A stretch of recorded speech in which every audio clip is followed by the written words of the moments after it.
جو فضیلت ہے اس میں سے ایک یہ بھی ہے کہ اللہ رب العزت نے اس مہینے کے اندر ایک رات رکھی ہے جس رات کو لیلۃ القدر کہا جاتا ہے۔ اللہ کے رسول صلی اللہ علیہ وسلم فرماتے ہیں کہ اس رمضان المبارک کے اندر ایک رات ہے جو لیلۃ القدر ہے اور جس میں عبادت 1000 مہینوں سے بہتر ہے۔ ناظرین، عام طور پر 27ویں شب کو یہ بیان کیا جاتا ہے کہ 27ویں شب لیلۃ القدر ہے۔ اللہ کے رسول صلی اللہ علیہ وسلم نے ارشاد فرمایا، تحروا لیلۃ القدر فی وتر آخری شہر رمضان، آخری عشر رمضان، کہ لیلۃ القدر کو تلاش کرو رمضان المبارک کے آخری عشرے کی طاق راتوں میں۔ ناظرین، طاق راتیں آخری عشرے کی کون سی بنتی ہیں؟ 21، 23، 25، 27 اور 29، یہ آخری عشرے کی طاق راتیں ہیں۔ اللہ کے رسول فرماتے ہیں ان راتوں میں سے کسی ایک رات میں لیلۃ القدر ہے اور لہٰذا ان راتوں میں عبادت کرو، اللہ کی یاد کو اختیار کرو، ذکر اذکار کرو، اور اس رات میں عبادت 1000 مہینوں سے بہتر ہے۔ میں نے آپ حضرات کے سامنے قرآن مقدسہ کی ایک سورت تلاوت فرمائی جس کا نام ہی قدر ہے، سورہ قدر۔ عربی کے اندر لیلہ کہتے ہیں رات کو، اور قدر کہتے ہیں کہ جس کی عظمت ہو، جس کو قیمتی بنایا جائے، جس کی قدر کر لی جائے، اس کو لیلۃ القدر کہا جاتا ہے، یعنی ایسی رات جس کی قدر کی جائے۔ ہمارے ہاں ہم اس کو شب قدر کہتے ہیں۔ شب فارسی میں رات کو کہتے ہیں، اور عربی اور اردو اور فارسی میں تینوں میں قدر جو ہے وہ ایک ہی معنی کے لیے استعمال ہوتا ہے۔ اللہ رب العزت نے قرآن پاک میں جو اس رات کی فضیلت کو بیان کیا ہے کہ اس رات کی فضیلت کیا ہے، اللہ فرماتے ہیں انا انزلناہ فی لیلۃ القدر، کہ ہم نے اس رات میں قرآن کو نازل فرمایا۔ انا انزلناہ، ہم نے نازل فرمایا، فی لیلۃ القدر، اس لیلۃ القدر کے اندر۔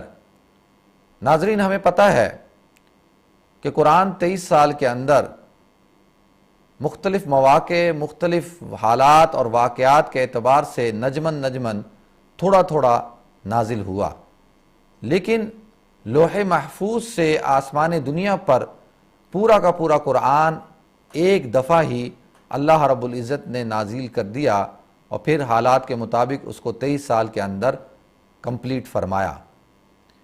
اسی کو اللہ رب العزت ارشاد فرماتے ہیں انا انزلناہ فی لیلۃ القدر، کہ ہم نے اس کو لیلۃ القدر کے اندر جو ہے وہ نازل فرمایا۔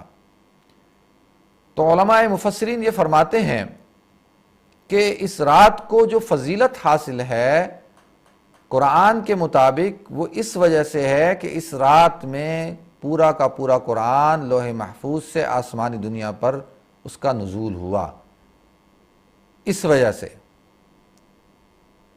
اور اس سورت کے شان نزول میں کئی واقعات ہیں۔ ایک واقعہ یہ ہے کہ اللہ کے رسول صلی اللہ علیہ وسلم فرماتے ہیں کہ بنی اسرائیل کے اندر ایک شخص تھا، اس نے 1000 سال تک اللہ کے راستے میں جہاد کیا، اور اس کا واقعہ بیان کیا تو صحابہ نے رش کیا، یا رسول اللہ 1000 سال تک تو وہ تو ہم سے رتبے میں، عبادت میں، مقام میں ہم سے بڑھ گیا۔ تو اللہ رب العزت نے صحابہ کے اس رش کرنے پر یہ رات جو ہے وہ عطا فرمائی۔ ایک اور واقعہ ہے، علماء مفسرین لکھتے ہیں کہ حضور صلی اللہ علیہ وسلم نے بنی اسرائیل کے 4 نبیوں کا تذکرہ کیا کہ انہوں نے 80 سال تک اللہ کی عبادت اس طرح سے کی کہ ان کی پلکیں بھی نہیں جھپکیں۔ ان میں سے حضرت ایوب علیہ السلام، حضرت زکریہ علیہ السلام، حضرت حزقیل علیہ السلام اور حضرت یوشع علیہ السلام۔ صحابہ کو رشک ہوا تو اللہ رب العزت نے ان کے اس رشک پر، ان کی اس تمنا پر اللہ رب العزت نے یہ صورت نازل فرمائی، جس کے اندر بیان کیا کہ ہم نے آپ کو لیلۃ القدر دی۔ ناظرین، اس سے پتہ چلتا ہے کہ یہ جو رات ہے لیلۃ القدر، یہ رات صرف اور صرف امت محمد صلی اللہ علیہ وسلم کو عطا کی گئی، اور عبادتیں اور معاملات ہو سکتا ہے کہ پچھلی امتیں ہمارے ساتھ اس میں شریک ہوں، شامل ہوں، مشترک ہوں، لیکن لیلۃ القدر ایک ایسی رات ہے کہ جو اللہ رب العزت نے امت محمد صلی اللہ علیہ وسلم کو عطا فرمائی۔ بنی اسرائیل کے لوگوں کی عمریں زیادہ ہوتی تھیں، صحابہ نے کہا یا رسول اللہ کہ ان کی عمریں اتنی زیادہ، وہ عبادت زیادہ کرتے ہوں گے تو ہماری عمریں کم، ہمیں کس طرح سے وہ مقام اور درجہ ملے گا؟ تو اللہ رب العزت نے ارشاد فرمایا لیلۃ القدر خیر من الف شہر، کہ یہ تو ایسی رات ہے جو 1000 مہینوں سے بہتر ہے۔ ناظرین، 1000 مہینے بنتے ہیں 83 سال، اور کسی شخص کو زندگی کے اندر 10 راتیں میسر ہو جائیں تو 833 سال اس کو عبادت کرنے کا ثواب مل گیا۔ تو اللہ رب العزت نے اس تمنا کے عوض امت محمد صلی اللہ علیہ وسلم کو یہ رات عطا فرمائی۔ انا انزلناہ فی لیلۃ القدر وما ادراک ما لیلۃ القدر، اللہ کہتے ہیں تمہیں پتہ ہے لیلۃ القدر کیا چیز ہے؟ یہ کیا ہے؟ کون سی رات ہے؟ لیلۃ القدر خیر من الف شہر، یہ 1000 مہینوں سے بہتر ہے۔ خیر، علماء یہ کہتے ہیں کہ عربوں کے اندر جو الف تھا وہ سب سے بڑا عدد تھا۔ جیسے آج سے کچھ سال پہلے، 15-20 سال پہلے، سب سے بڑا عدد جو تھا وہ لاکھ تھا۔ کہا جاتا تھا کہ یہ شخص لاکھ پتی ہے، لاکھوں ہیں اس کے پاس۔ پھر اس کے بعد کروڑوں کا لفظ جو ہے وہ مشہور ہوا، اب پھر کہا جانے لگا کہ یہ شخص کروڑ پتی ہے، اس کے پاس کروڑوں ہیں۔ اب کہا جاتا ہے کہ ارب پتی ہیں، یہ شخص ارب پتی ہے، اس کے پاس اربوں ہیں، اور اب کھربوں کا لفظ بھی استعمال ہونا شروع ہو چکا۔ تو پتہ یہ چلتا ہے کہ کھرب جو ہے وہ کسی بھی عدد کی انتہا نہیں ہے، ہو سکتا ہے کہ کوئی ایک ایسا لفظ بھی اب مستقبل میں آ جائے جو کھربوں سے بھی بڑھ کر ہو۔ تو اسی طریقے سے عربوں کے ہاں جو سب سے بڑا عدد تھا وہ الف کا عدد تھا اس وقت کے اندر۔ تو لہٰذا اللہ رب العزت نے ان کی عقل اور سمجھ کے مطابق، جیسا کہ اگر آج سے 50 سال پہلے عرب کا لفظ یا کھرب کا لفظ استعمال کیا جاتا تو لوگ کہتے ہیں یہ پتہ نہیں کون سا لفظ ہے، اسی لیے اللہ رب العزت نے الف کا لفظ استعمال کیا کہ اس دور کے اندر الف سب سے بڑا عدد تھا، لیکن اس کے ساتھ خیر من الف شہر جو ہے وہ کہہ دیا کہ خیر یعنی 1000 مہینوں سے بہتر ہے۔ اب یہ بہتر کیا ہے؟